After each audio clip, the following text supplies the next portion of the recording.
I was just torquing up these bolts, finishing up this rebuild. About to pop this thing back up and assemble the 5th, 6th reverse. And I noticed something that I did not see before. They probably had some clutch issues, pulled this thing out, put on a new clutch release bearing, or took theirs off and were putting it back on, and they cross-threaded or just over-tightened these bolts. Completely stripped out, and I get to do some thread repair. I know that looks like threads on video, but you can see down in that hole, about 3/4 of the way down, that's where the threads end or start. That's what's left of them. It's the same on both of these holes. It also looks like somebody wire wheeled this. I don't know why, but it looks all wavy.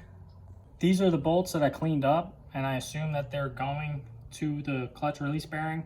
And I don't think these are the stock bolts. So I think somebody stripped the bolts, they went out and got new bolts, and they just ran them down in here.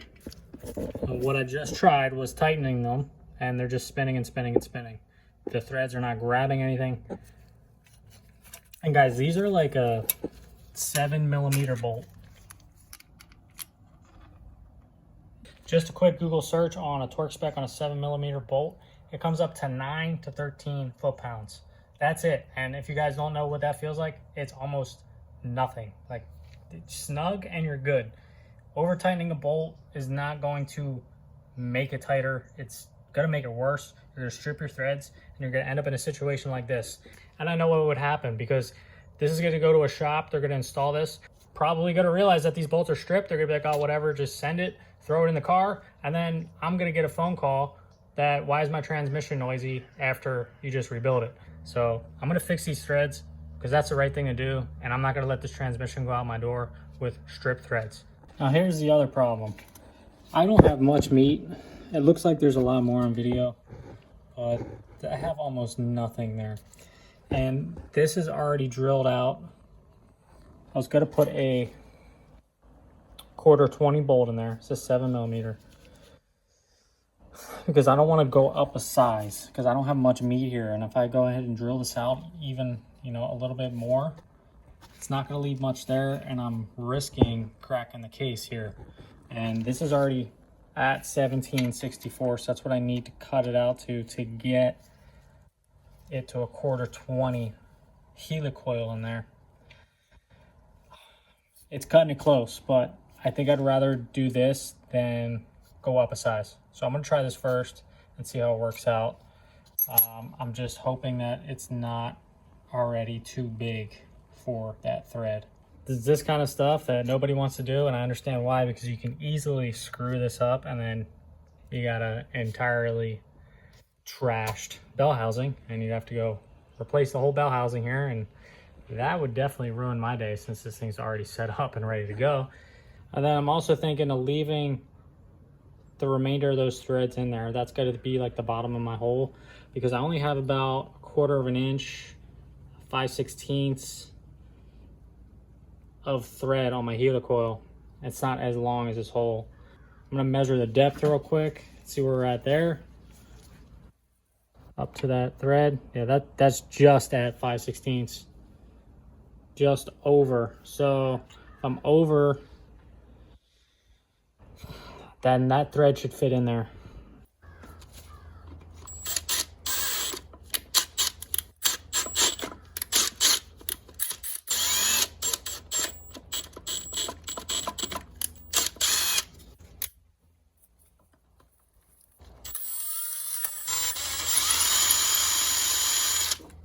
All right, that's one.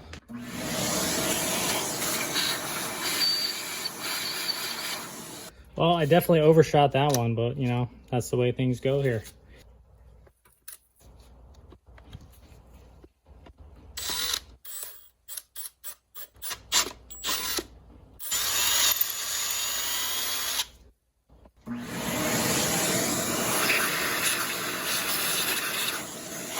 I'm really learning that doing transmission repair and thread repair, they go hand in hand. All the transmissions I do are aluminum housings, and it's easy to strip the bolts out, especially if you don't clean your threads on your bolts and you leave silicone on your bolts, and then there's silicone inside the threads, and you go to torque them up and it just completely wipes out the threads. So that's why I always clean all my bolts really well. The last thing you want to be doing is repairing stripped threads in fresh rebuild, or you just get done torquing up the bolts and one's not torquing up and it's stripped out. You got to pull everything apart again, clean up all your silicone. It just adds so much extra time. So to take an extra 10-15 minutes to clean all the bolts really saves you a headache. This is real fun too, because I got a whole extension on here. I'm going all the way out of the bell housing, because that's the only way to do it.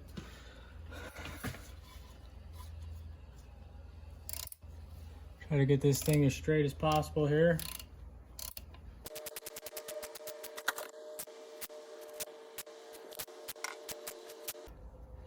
That's the biggest thing, making sure that this is going in straight. Because you reach a point where you can't go back.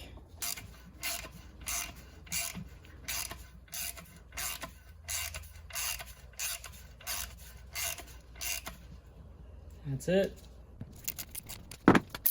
Speed this up a little bit.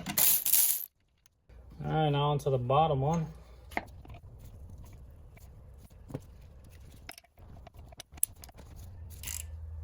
Always go just tiny turns.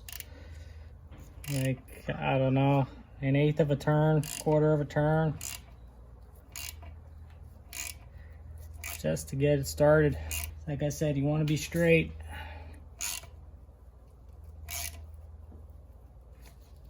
Once that tap gets in there, can't really change it after it's past the beginning. There it is.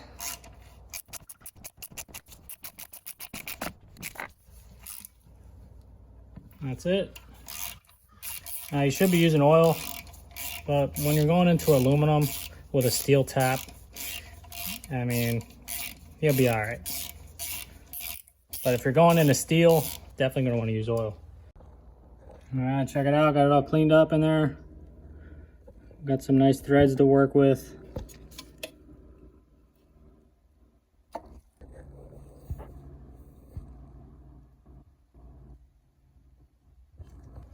Got it loaded up. Same thing with these. You reach a point where once this starts, you can't go back.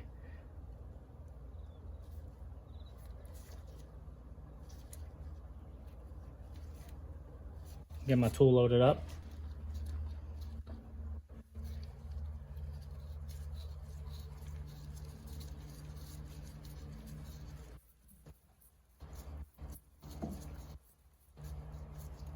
I like to go just past the surface. You can see the end. And probably have to go about 6 o'clock. A little more. About there, by 8:30.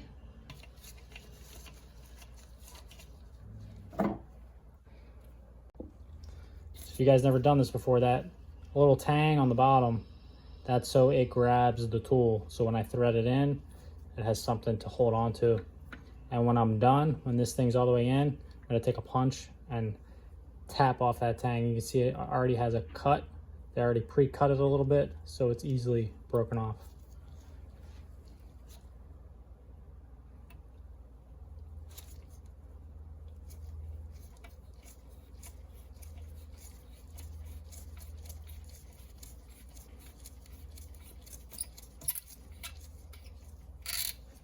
Same thing about 8 o'clock.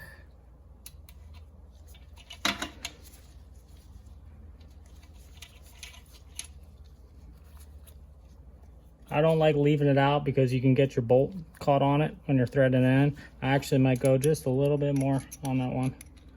Just another little turn.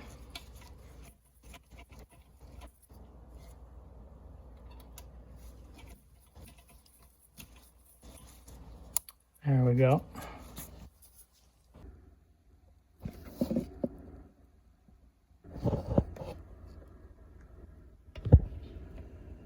Looking good. See that tang's past the surface? I'm going to pop off the bottom tang on each one, and then put some bolts in here, torque them up.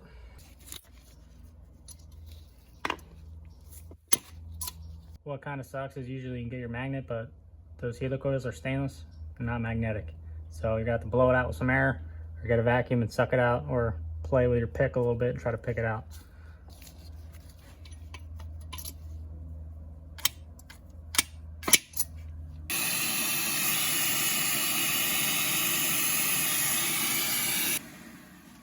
I did it.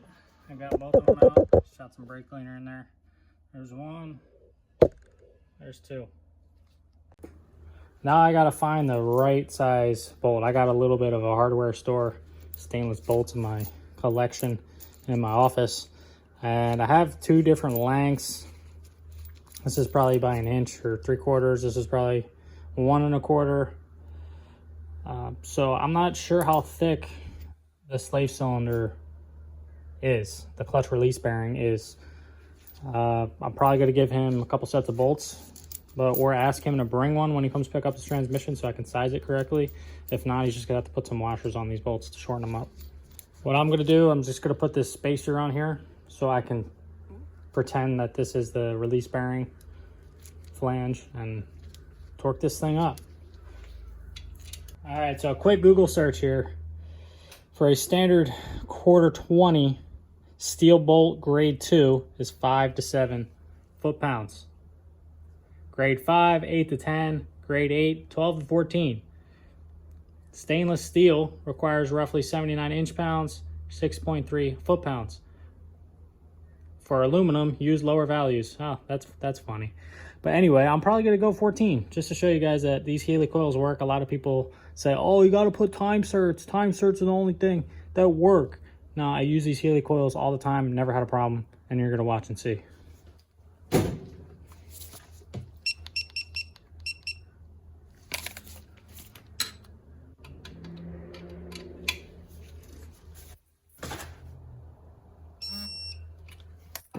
Oh, went over a little bit, 0.7. Torque's up. Let's try the other one.